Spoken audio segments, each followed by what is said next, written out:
Hey, everybody, welcome back to another episode of the Growth Capital Podcast. I'm your host, Justin Dixon, and today we've got Jason Kiesel on the podcast. Jason has started a few businesses, had a few successful exits, and it's a really interesting episode because we dig into kind of how he kind of transitioned from being a W-2 employee into being a startup founder, how he had to grow himself as a founder to raise some money, and ultimately had a successful exit, joined that company that actually acquired him, and had a second successful exit. And now he is semi-retired, wondering what he's going to do next. But we talk a lot about kind of the journey from being a startup founder to being actually the CEO of a business. So really fascinating episode. So let's get Jason on the pod.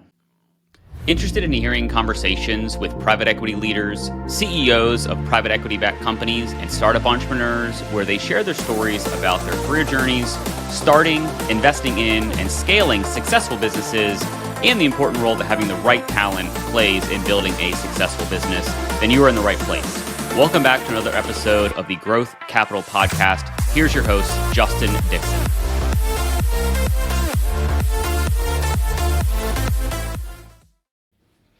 All right, Jason, welcome to the podcast. Happy to have you on, man. Thanks for having me. Well, I know a little bit about you because we live here in Austin, and we also are part of an angel investing group. So I know a little bit, but let's jump in and maybe give the audience a little bit of an overview of kind of who you are, where you are, and what you're up to right now, and then we'll dig into some stuff. Sure. So Jason Kiesel, founder primarily, but now exited and pseudo-retired. I actually got my start in technology randomly enough, working at a Kinko's after college. I went to UCLA back in the mid-90s, graduated with the intent of going to medical school. Okay. Took the MCAT. Did everything you're supposed to do kind of to prep yourself to go to medical school. I had a degree in psychobiology. And it just was, I had some lame summer job working at a Kinko's. I worked in their computer department, helping people get online and print stuff out. It was really kind of just a mindless job. Right. But what I noticed was that everybody was coming in asking if Kinko's did websites. We'd get this all the time. Hey, does Kinko's do websites? I had a buddy that had been doing websites. He was a design major at UCLA, and he was kind of doing the design aspect of websites. And basically, I thought, how hard can this be? My buddy, he's doing it. Right. I taught him everything he knows about computers because I was like the de facto computer guy in my fraternity at UCLA. And I said, what the heck? So I went to, Barnes & Noble, grabbed a book on HTML programming, read it, just started doing it. And that's kind of how I got my start in, very basic web development and web design. From there, it just kind of, snowballed. And I eventually kind of got into back-end development, started working on the Microsoft stack when they launched the .NET framework. I think it was in 1999, maybe 2000. Okay. And then started working for just a number of local firms in the LA area. So I worked for Universal Music Group. I worked for Disney. I had a stint at MySpace for like 3 years.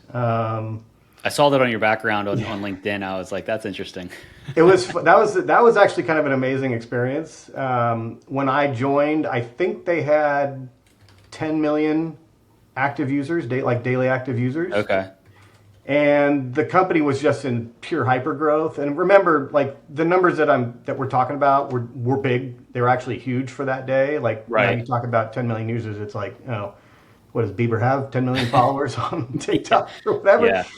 Like those numbers aren't big in kind of today's standard, but they were huge back then. And the founders would have a little party for every 10 million more users. And the growth got to be so quick that we'd be having these parties like every week. Oh, and wow. Finally the founders are like, okay, guys, sorry. Because there's like be 20 or 30 300 people in the company at that point. So, right. And we were right on 3rd Street promenades where our offices were at. So like, it was just a really fun kind of high growth environment to be a part of. And, it's just not very many folks kind of get to be a part of something like that. And it was just really fun to experience that. So, but kind of fast forward to my role as a founder is that coming out of MySpace, I wanted to create my own social network surrounding kind of local politics. And so I founded a company called Freedom Speaks, and it was just kind of your general social network. You could have friends, you could follow politicians, you could do a whole bunch of different stuff. It was all nonpartisan, like we were trying to kind of engage people and get thoughtful conversations going. But what actually happened was the iPhone came out. So I started this company 2007-ish, and the iPhone had just come out, and the App Store was booming. Everybody was trying to build apps for the store, and I thought, why don't we do something kind of in the same vein of what we're doing, but just something a little bit different. I didn't want to just rehash the website or the web app that we had created for Freedom Speaks.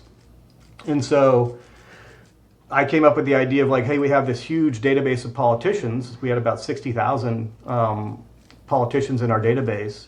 Why don't we just let folks take pictures of problems around their neighborhood, upload them, and we'll send them out to their politicians so they can get fixed. Oh, interesting. That was the concept. It was like, hey, just report, the graffiti or the potholes or the trash on the street so that politicians could basically come clean it up. Little did I know that the politicians don't actually do that. That was, a little bit of my naivete worked in there, thinking like, oh yeah, these are the folks that actually do stuff. It's like, no, there's a whole slew of public servants sitting behind the politicians that actually do most of the hard work. But I didn't know that. So we launched regardless. We did a little bit on TechCrunch 50. I don't know if you remember that conference. I always say it's the American Idol of startups. Yeah. You basically get on stage, you pitch for 6 minutes, and there's a hard stop. They cut off your mic. It's kind of nerve-wracking. And then you get interviewed by some kind of industry, expert judges for 6 minutes. And at the end of the day, it was a 3-day conference. At the end of the conference, they pick a winner. I think that winner got either $50,000 or $100,000 check. There were 50 startups, and we placed third. Oh, wow. We were kind of a dark horse. No one had ever heard of us. Like, I didn't have a background of like, there were a lot of ex-Googlers and those sorts of guys pitching and doing interesting stuff. So we were super surprised and kind of amazed that we got third. We raised some money on that, and that's what CitySource was. So we kind of ditched the Freedom Speaks name for this app. We called it CitySourced. Kind of crowdsourcing problems in your city was the general kind of consensus for the name. Plus the domain was available. And we were able to raise a friends and family round on that, $250,000. And from there, we just kind of took off. So eventually built that business into a full-fledged service request CRM. I always liken it to Zendesk for government. So talking about customer service for government, this is what we built. And we integrated into a ton of back-end systems. I wouldn't name them because most people don't know what they are, but if you're in the industry, you would know. And then we exited. So basically, CitySource launched in September of 2009. We sold in April of 2019. So the overnight success of 10 years. Right. And we were basically bought by a company called Rock Solid. And they did something similar to what we did, but they weren't based in the U.S. And so the thesis for the private equity group that was running that process was, hey, we've got a great business in Puerto Rico. Let's pick up a U.S.-based business so that we can kind of cross-sell those products and services into the mainland U.S. And so we were kind of that head of the spear, if you will. And so we merged with Rock Solid. The intent was to eventually exit that business within 3 to 5 years. And so we built up that business both organically and inorganically with some M&A tuck-ins, and then eventually exited that in October of 2022. and we sold to another much larger GovTech company called Granicus. Got it. So that kind of one idea of this Freedom Speaks kind of spawned into, this additional idea that then was purchased and then purchased again. So how did as a founder, like how do you transition or make those pivots? Like were you purposely kind of looking at, okay, this didn't work, so let's try something different? Or were some of these pivots kind of like almost forced on you by your customers and just the ecosystem that was using it? Like I'm just kind of curious how things kind of start in one direction and then end up in something completely different. So the initial pivot from Freedom Speaks to City Sourced was actually just kind of happenstance. It was very just almost random. Yeah. It was me making the decision of not wanting to just rehash the same application I had built for the web for the new iPhone app that we were building. And quite frankly, it was a little bit auspicious in the sense that when we built the app, one of the guys I was working with was at a conference where the San Jose council member, he ran into him. He kind of pitched him the idea of the app, and he basically signed on the spot. So we had like a very kind of first pilot customer very, very quickly. So we got kind of feedback of like, oh, this is actually kind of a really interesting concept. It seems to have some sort of product market fit. And so that's what we did when we launched at TechCrunch. We brought actually him on stage, and he talked about the app. So he had a little 30-second bit. You can actually find the video if you search. I think you search City Sourced and TechCrunch on YouTube. You can, or the web. You can find my pitch video. See Jason back in the day. Yeah, it's funny. I'm a little heavier back then, even though I was a little younger. And so that was kind of the basis of that pivot. Was it's just kind of almost random. Yeah. In seeing almost the velocity of interest and momentum from the various, from the two distinct kind of applications. So we had the one, which was Freedom Speaks, was really meant to be kind of this grassroots activist platform. Yeah. And we had one customer, just wasn't really taking off. We had this thing, and maybe it was the momentum of having it on stage as well at TechCrunch that also boosted momentum. But, so that's where we shifted to, and that's where we went. When you kind of launched officially this new City Source platform in 2009, as a founder, like how confident were you, in the trajectory, right? Like, so I think about like, as a founder, you've got a lot of responsibility. Yes, you may be a technical founder, and so you created an app, but eventually it becomes a business, right? You've got to hire, all of the other functions outside of just the tech. Right, you've got to hire salespeople and marketers and all this stuff. Like, how big did the company get to before you exited in 2019? I'm just kind of curious, and then I'm curious about your thought process or how you grew as a leader and a founder through that process, right? Because sometimes people, they're really good at the 0 to 1, but they're not really good at the 1 to 100 or whatever the metric you use. So talk a little bit about that, because I think that's fascinating. So those are all very interesting topics too. I think let me start with kind of my growth from this journey. So, like you said, I was a technical founder. I basically coded up, all the back end. We actually hired somebody else to do the app development because I didn't know Objective-C, which was at the time the program. I think they still use it, but they also use Swift. For iOS, and I didn't want to learn it. To be frank, I just was like, let somebody else do it. So we hired that out. But I think the biggest learning that I had, or kind of growth that I had as a founder, is I am very much a perfectionist. So I'm somebody that just I can't, if the spacing's wrong on a line of code, I have to fix it. And kind of going through this process, you learn very quickly that you have to let that stuff go. Okay. Like, perfection is the enemy of good enough, is what I always like to say. Like, nothing will ever be perfect. There's always going to be something that needs tweaking or changing or re-architecting or rewriting. Like, it's just never ending. Yeah. At some point, you just have to ship it. Yep. You just have to be okay with maybe something isn't exactly how you want it, but you'll fix it later. Just get it out there. And that's really kind of, that is where I grew the most, is being okay with just, a 90 instead of 100. Yeah. Or 92.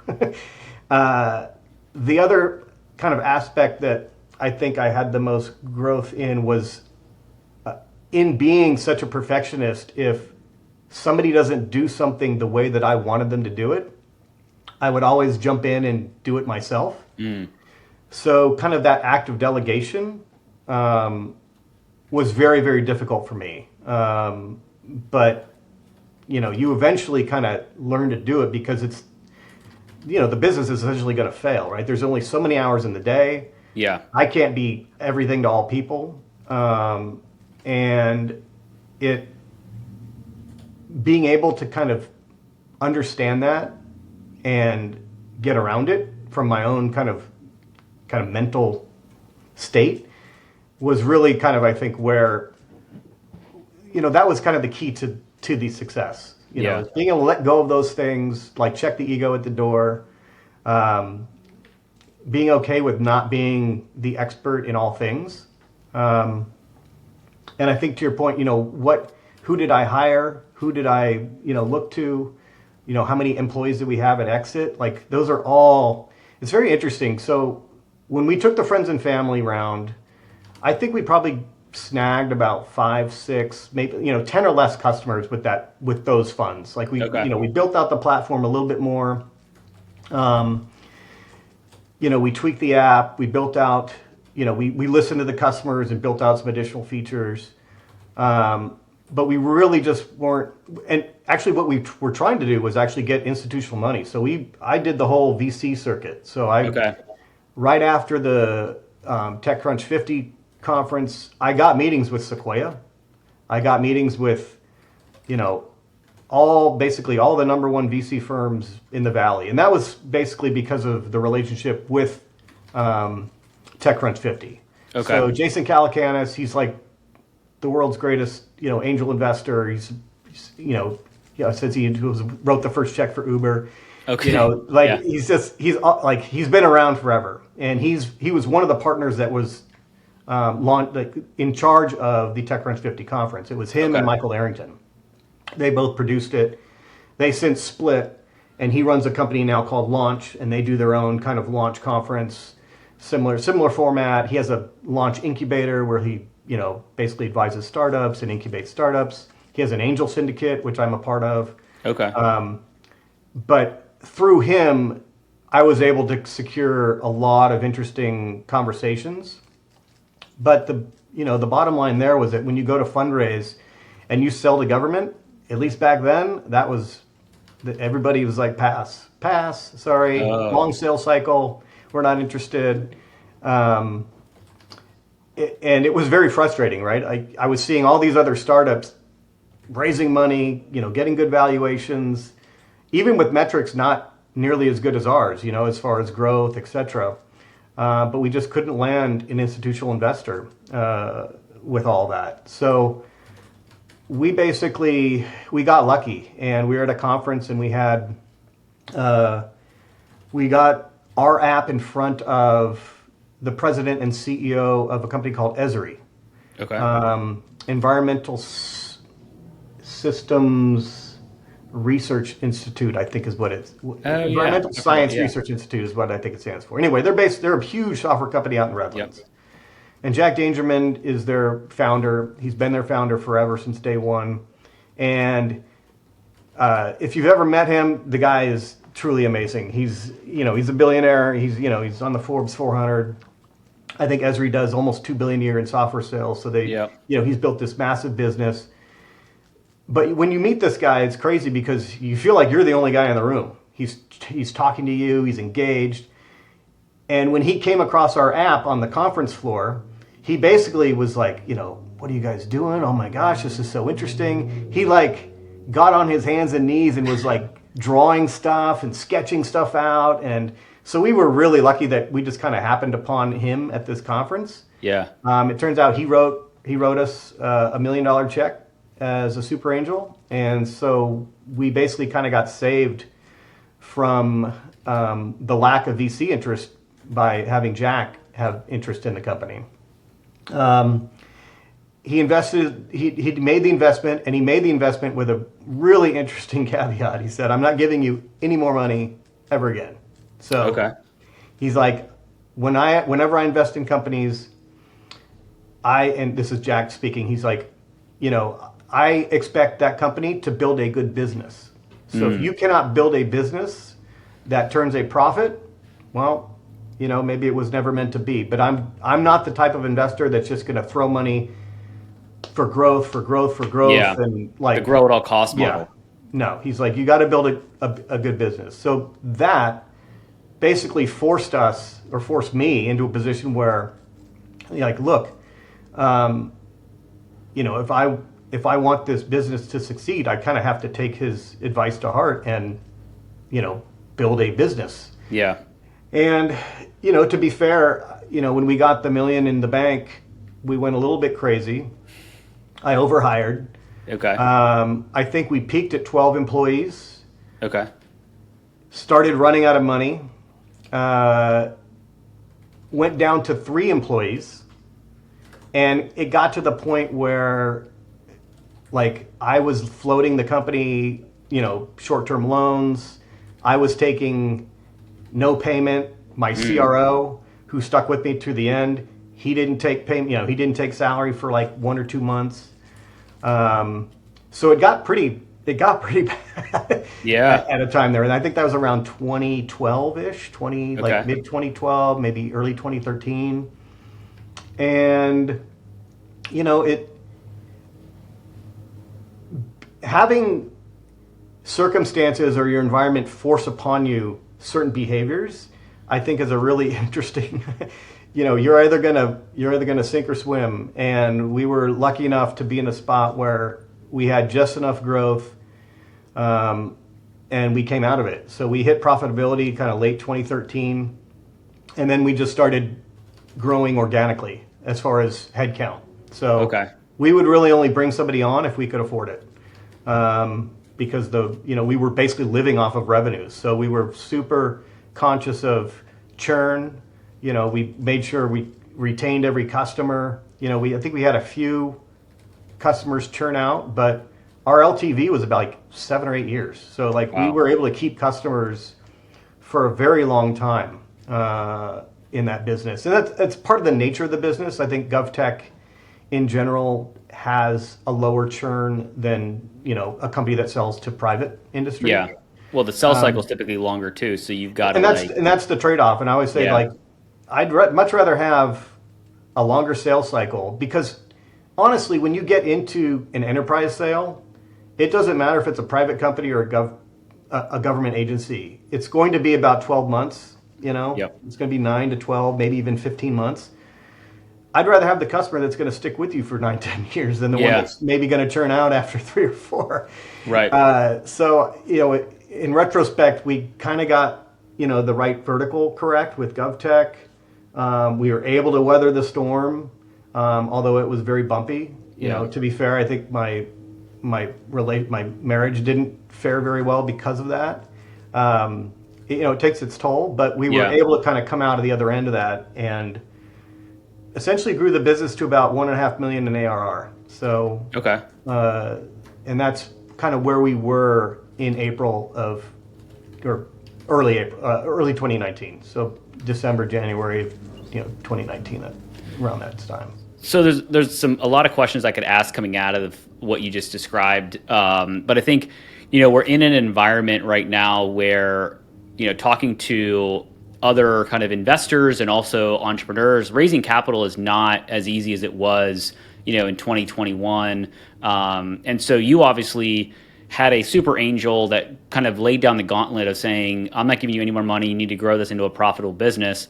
What kind of advice would you kind of give any entrepreneur now that is in a situation where they have this idea, or whether it's brilliant or not, but they're passionate about driving the business forward. But it's not as easy to raise money. Like obviously you and some of your employees had to sacrifice, right? Not Yeah. taking salaries, probably eating ramen noodles, as opposed to, filet mignon or whatever. Like, so like what kind of advice or learnings would you kind of pass on to somebody listening to this? It's like, I'm in that situation and my business is either going to die or I've got to make some hard choices. I would say roll up your sleeves and get in and do the hard work. It's if you can bootstrap. Yeah. Like if you can afford it, if and again, I think this starting companies, at least from your typical startup, technology startup, perspective, I think it's a young man's game or young woman's game. It's somebody that's basically, if you're married with kids, if you've got responsibility, I mean, it will take a toll on your life. Yeah. So just be forewarned. But if you have a supportive family, if you have a support center that you can lean on and they're understanding, take the risk. Startup life is not for everybody. I always say this. It's okay to punch a clock. It's okay to just collect a paycheck. Not everybody is okay with a certain level of risk. Yeah. I was okay with losing it all because I knew at the end of the day, I could always just go back and be a software engineer and make 180 a year. Right. I mean, I had a skill set that is all, maybe not now with AI, but was always in demand back in the day. Right. I was a very, very good kind of A-player software engineer. So like for me, why not swing for the fences? So, that's my kind of advice there is like be ready for the ups and downs of startup life, because it's like you read about a lot, Instagram, they sold for $1 billion, it was 8 people. Right. I guarantee you to get to Instagram, like to get to that point, they had their fair share of ups and downs. Like I think MySpace had their, I've talked to a couple of their founders and they had their fair share before they sold to Fox. Right. They had a bunch of ups and downs. So like it's just, the stuff that you don't hear about is this, it's not what's reported on. I think the creators of Angry Birds built 52 games or something like that before they built Angry Birds. Right. So I mean, well, you always see that, like building something 52 times or 55 times and having them all fall flat. Right. And you're like, one more, guys, we can do it. Yeah. Angry Birds is the answer. You just have to have some level of positivity and confidence that the next one's going to hit. Yeah. So it's a rough game. Well, everybody sees the garage photo and then they see the exit photo of like whether you're ringing the bell or whatever. Like they don't see to your point, you were a 10-year overnight success, right? Yeah. So you don't see the 10 years of sweat and blood and tears that kind of went into that. And we were a garage startup. We started in my garage in Sherman Oaks. Oh, that's funny. We have a photo of it just like everybody else. Just like Microsoft, you're exactly the same. That's awesome. Yeah. When you did exit in 2019 and, obviously I'm assuming, and maybe I should ask, like, was the acquiring company, were they bigger than you guys? Like, how did that work? Like, what was the structure? They were. So the acquiring company had just been acquired by private equity. Okay. So Stratum Capital, they're based here in Austin. Bob's their managing partner, awesome guy to work with. Super happy to have worked with him and Stratum and his team. He's very founder friendly. Okay. Which isn't the case for all private equity. They kind of have a bad rap. Yep. Just generally in the industry as being pretty ruthless, and they are, but they make money. But yep. Bob, Stratum, totally different. They had purchased Rock Solid. I think they definitely bought a majority interest in Rock Solid. So they were well capitalized, and I don't know. I think they're around 10 million in revenue. Okay. Rock Solid when they bought us, and we were 1.5 in recurring revenue. Got it. So I think that's probably where we were at the get-go. yeah, so, And then when you transitioned into, being acquired by Rock Solid, like obviously it was probably a very big, decision to make to actually sell, right? Because obviously you were the founder of the business, and so you have this opportunity to exit. And then how did you when were you ready to say, yep, this is the time? We're at 1.5 million.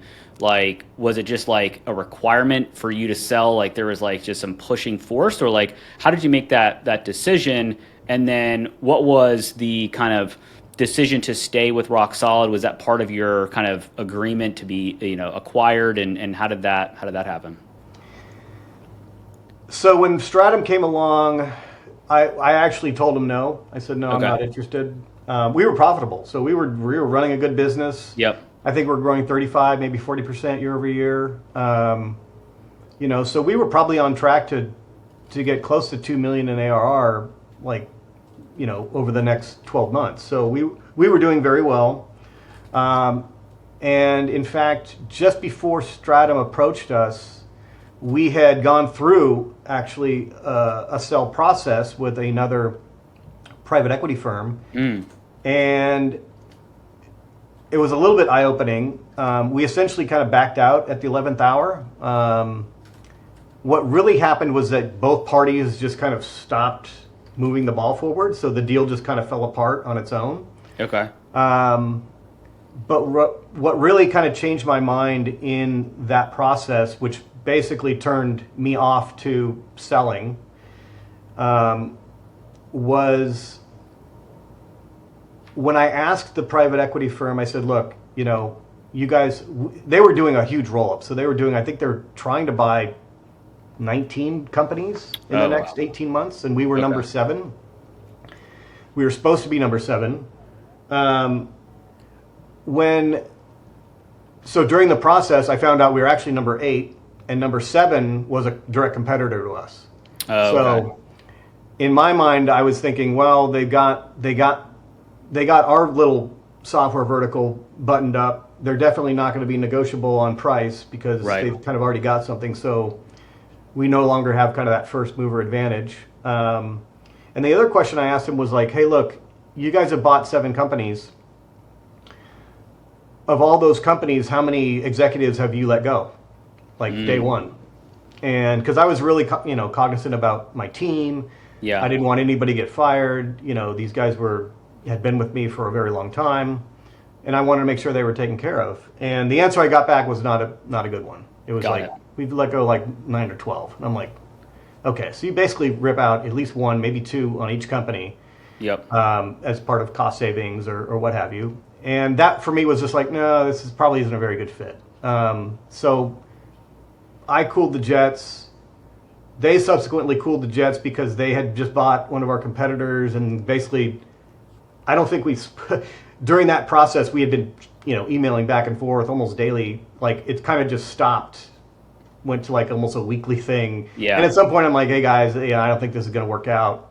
And they may have even lobbed that first ball and said, hey, this doesn't really seem to be a good fit. Okay. And so we went our separate ways, and I was just completely over selling the business. I was like, no, this is like, it was a super huge distraction. I mean, it's basically a full-time job. And as the primary, technical software engineer, like all feature development stopped, like a bunch of stuff kind of halted while I had to go off and entertain these offers. And when Stratum approached us, my initial thing was like, no. But Paul Malin, my VP of Biz Dev, great guy. The guy's 6'8". He's a gentle giant. The guy's just massive. Super good guy, Canadian. I think he had been with us a couple years. He said, hey, I know you don't want to do this anymore, but let me take the ball and run with this for a little bit. I said, fine.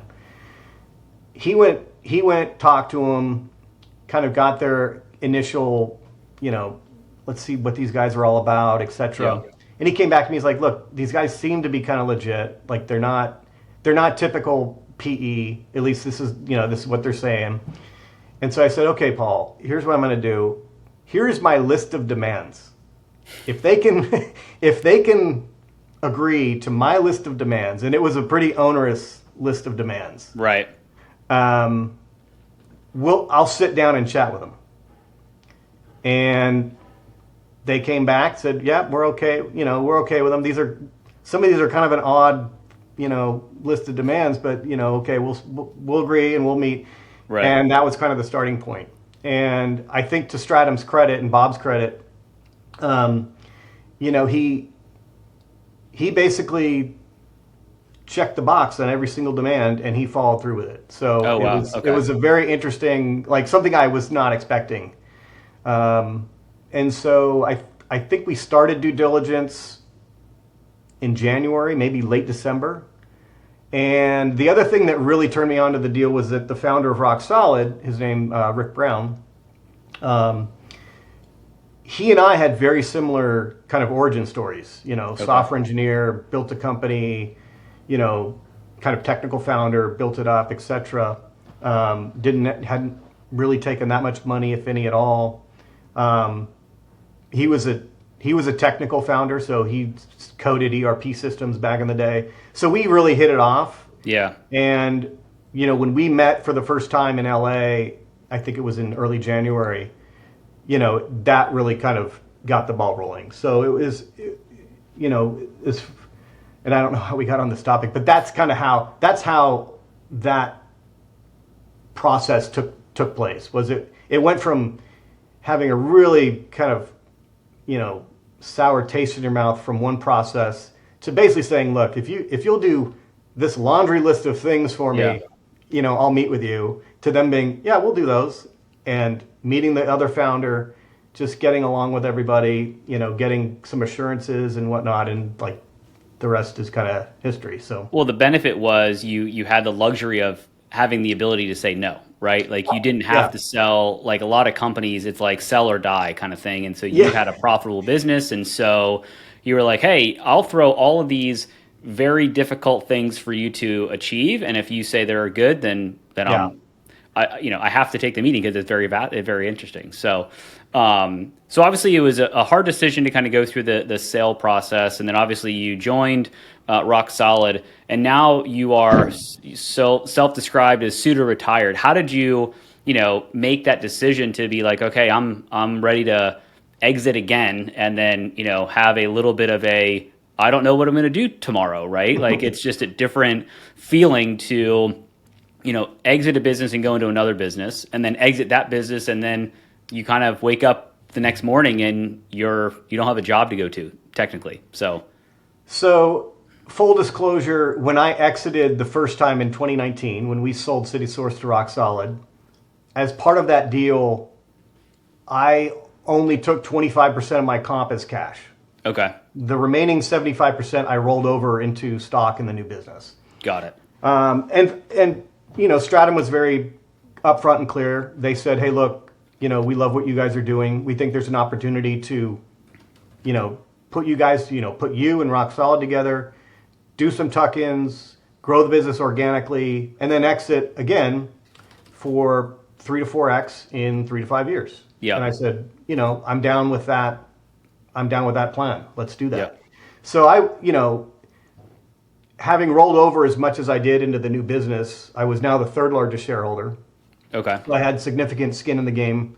It was basically Stratum, Rick, and me. Like we were, and then I think Rick had his top guy was just under me, and some of my guys were just under them. So we were all pretty aligned on getting this business to a point where it would be attractive to another either strategic or financial sponsor at some point. So everything we did was kind of based around that.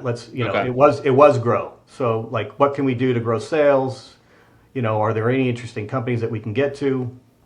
And so that was kind of the mandate moving forward. So, and then when you, I guess, did exit the second time when Rock Solid exited, then you kind of had that retirement moment where that other 75% was, realized, and hopefully it was more than what you would have taken back in 19. But like, how did that how did that feel when you exited and you're like, okay, now I don't have a job to go to. Now I do have the ability to wake up every morning, and then I want to pivot into some of the angel stuff that you've been doing. So how did that kind of second exit, if you will, of Rock Solid kind of feel? So it's very interesting. You go from 100 miles an hour to basically 3 miles an hour. Okay. Right. You go from a full calendar, meetings, be it executive or product or whatever, all day, every day, to essentially nothing. When we got purchased by Granicus, I was not contacted by anybody as part of the integration team for at least a month. So there was a period where, and my role at the time of exit was M&A. So I did corp dev, I did mergers and acquisitions, I sourced companies that we could potentially buy, did due diligence, etc.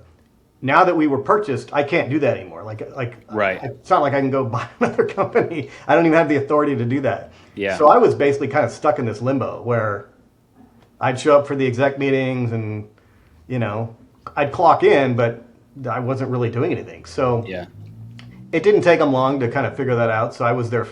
Ironically, I was the first one kind of jettisoned off the executive team. So I was packaged out in November. We were sold in October. I got packaged out in November.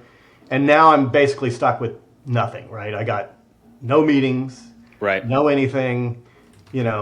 I've got a decent amount of cash in the bank, from the exit, but nothing to do. I don't play golf. I surf, but now I live in Texas, so I can't surf. Right. It's too hot to play beach volleyball. Right. So what do you do? It's especially with somebody that has worked all of their life. I've worked since I was 10 years old. I had my own I sold oranges. I picked oranges out of our backyard. I packaged them up. My dad drove me to the local, breakfast diner, and I sold them for 10 cents a pound. I've been doing something all of my life. Yeah. And to simply just not have anything to do, it's weird. It's weird. It is just odd. And I very kind of quickly got bored. My wife likes to say, I would just spend all day trolling people on Twitter. And even that gets boring after a while. Right. So, you try to find stuff to do, but at the end of the day, I'm basically now doing some angel investing, so kind of looking at other companies. I do some advising with startups, but I really like to kind of do my own thing again, and so I'm working on a couple different things in that regard. So you took a few years off, had a little bit of a gap, and now the entrepreneurial bug is starting to get you again, and so you're trying to think of other things to do. As we kind of wind this thing down, I've taken a lot of your time, so I appreciate it. The angel investing side, obviously, that's where you and I met almost a year and a half ago, I think, at this point. And when you look at deals, when you hear founders kind of pitch, because obviously you had to pitch your business back in the day. What do you, other than the product or the service or whatever the thing is, what are you thinking of or looking for in founders that are pitching, their products, whether it's SaaS or med tech or whatever the cases be? Are there a few things that you kind of look for in the person to kind of say that I would probably bet on the horse versus kind of the product or service or anything like that? Yeah, I mean, there's definitely characteristics you can look at in a founder. I think the biggest indicator of success for anybody, especially when it comes to being a founder, either in software or anything, is what I would call grit. So your ability to persevere when there is an incredible amount of kind of negative pressures being put on you. So, competition, hiring, just, sales, whatever it is, you need to be able to push through that if your business is going to succeed. Yeah. So to me, that is a huge characteristic, and you can kind of see that a little bit if you look at somebody's like LinkedIn, if they're jumping around from job to job to job like every few months, it's like, either they're getting bored really quickly or like there's just something there. So that's probably a red flag that shows up. Yeah. Taking initiative. So, I went ahead and built this in my spare time and published an app or did this. And, I got my first customer and now I'm committing so those sorts of things are all kind of, good green lights. Those are kind of the things that I look for in an individual. Like as far as companies go, I want to see a big TAM. If there's a big addressable market, that has to exist, right? If you're selling to some subset of some subset of some subset, and that's your core market, it's just not big enough. It'll be a great business if you penetrate that market, but if you really want to build a big, successful business, and I'm talking, tens of millions in revenue, ideally hundreds of millions in revenue. Right. The market just needs to be big. Yeah. And as an angel investor, that's what I'm looking for. I'm not looking to invest in something that's just going to, exit lifestyle business for $5 million, right? Yeah. I want to see an 8-figure or more exit if I'm early. Right. So those are the kind of primary things. And then just generally, it's is the product good? What's the general sense that you get from the team? Are their customers happy? There's just basic things that you can look at to kind of understand this, they're on the right track. And, it's always a risk though. I mean, angel investing is a huge risk. Yeah.